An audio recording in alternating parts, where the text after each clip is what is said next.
Good morning. It's Holy Week. Why am I waving this finger in front of you? The tip of this finger, right here, is numb since June 11th or June 8th, when I had a TIA, a trans-ischemic stroke.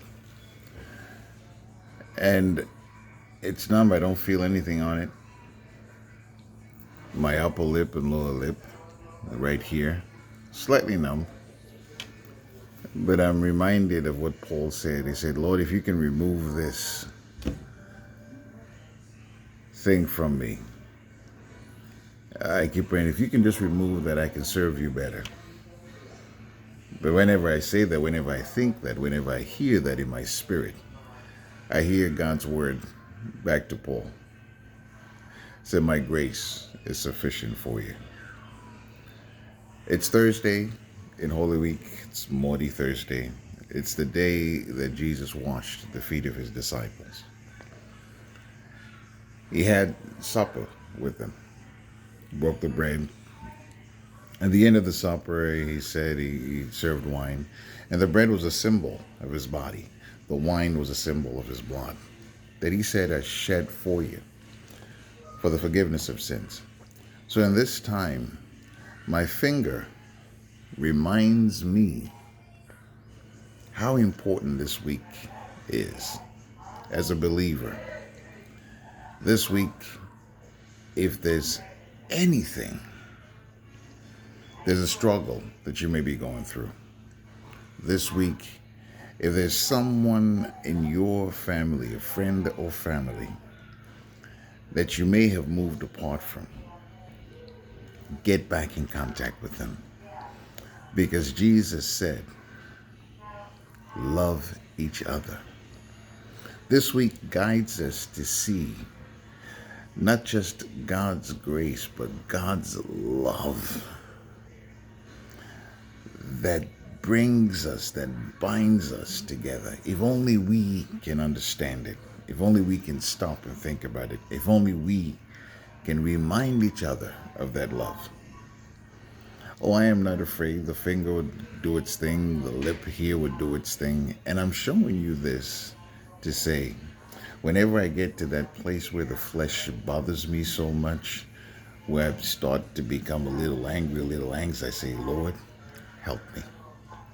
So go back to God. Speak to him. Talk to him. Bend those knees and spend that time with him. And as Jesus said, remember me.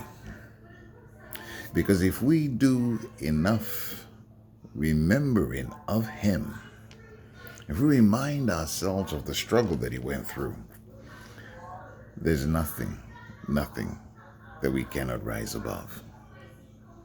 Remember him because not too long a week ago, we saw some firsts in our nation, America. The first woman of African descent, the first woman judge, very qualified, in fact, more qualified than many of them. This week we're seeing the war, Russia and Ukraine. Now, I don't know if you've seen it, but it's a David and Goliath affair going on. This week, Jesus moved from the Garden of Olives into Jerusalem. This week he made 7 stops. 7 stops that I think was teaching us so much that we need to hear and see today. On Saturday, like my finger, we're going to feel depressed. A lot of people get to that point where they say, you know what? I don't know if this works. But if you just hold on for Sunday morning, if you just hold on and remember his teachings, if you just hold on, the stone on the tomb entrance was rolled away, and people got to understand what he was teaching all along. The word that he said from the garden, I am he. The word that he said at the table, the Last Supper, remember me. The word that he said to Mary at the tomb,